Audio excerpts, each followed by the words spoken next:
அஸ்ஸலாமு அலைக்கும் கைஸ். இஃப்தார் டே 4 எங்கள் வீட்டோட இஃப்தார் ரெசிபிஸ் என்னென்னு பார்த்துடலாம். கரெக்டாக ஒரு 4:30 போல் கிச்சனுக்குள்ளே வந்தாச்சு. வந்தோட்டியுமே ஒரு கப் பாசிப்பருப்பு எடுத்து அதை கழுவிட்டு குக்கரில் வச்சு வேக வைக்க வச்சுட்டேன். அதே மாதிரி ஒரு கப் ஜவ்வரிசியுமே எடுத்து கொஞ்சமாக ஊற வச்சு வச்சுருக்கேன்.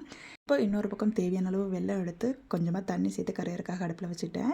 ஒரு தேங்காய் ஃபுல்லாக உடைச்சி அதை வந்து கெட்டியான தேங்காய் பால் எடுத்து வச்சுக்கலாம். ஒரு தடவை மட்டும் தண்ணி சேர்த்து எடுத்தாலே நல்லா திக்கான தேங்காய் பால் கிடச்சிரும்.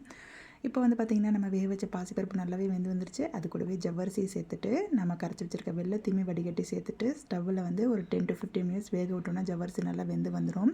இப்போ நல்லா தேங்காவை அரைச்சி எடுத்துக்கலாம். அதுக்கப்புறம் வந்து பார்த்திங்கன்னா நான் வந்து ஸ்டவ் ஆஃப் பண்ணிவிட்டு தேங்காய் பால் சேர்த்துட்டு கொஞ்சமாக டேஸ்ட் என்ஹான்ஸ் பண்ணுறதுக்காக கொஞ்சோண்டு சால்ட்டு கூடவே வந்து ஃப்ரேக்ரன்ஸ்க்காக இலைச்சி பவுடருமே சேர்த்துக்கிட்டேன் ஆஸ் யூஷுவல். அப்புறம் நெய்யில் முந்திரி பருப்பு திராட்சை எல்லாம் வறுத்து கொட்டியாச்சு, அவ்வளோதான்.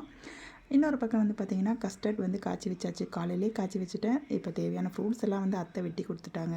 ஆப்பிள், மாதுளப்பழம், வாழைப்பழம், கிரேப்ஸ் எல்லாமே இது எல்லாமே இதில் சேர்த்து மிக்ஸ் பண்ணி விட்டுட்டு மறுபடியும் ஃப்ரிட்ஜில் வச்சாச்சு. நல்லா வந்து சில்லுன்னு ஆகட்டும், நம்ம இஃப்தார் டயத்துக்கு எடுத்துக்கலாம் அப்படின்னு சொல்லிட்டு நோம்பு திறக்கும் போது. நம்ம வீட்டில் வந்து பார்த்திங்கன்னா நேற்று எல்லாமே ஆயில் ஃபுட்ஸாக இருந்தனால இன்றைக்கி எல்லாமே ஹெல்தி ஃபுட்டாக இருக்கட்டும் அப்படிங்கிறதுனால பாயாசம், கஸ்டர்ட் இதெல்லாம் செஞ்சாச்சு. என்ன தான் நம்ம செஞ்சு கொடுத்தாலும் குழந்தைங்க வந்து இது அதிகமாக லைக் பண்ண மாட்டாங்க இல்லையா. அவங்களுக்கு ஏதாவது காரசாரமாக வேணும், அதுக்காக அவங்களுக்கு கொஞ்சமாக ஃப்ரெஞ்ச் ஃப்ரைஸ் பண்ணுறதுக்காக அதுவுமே அடுப்பில் வச்சாச்சு.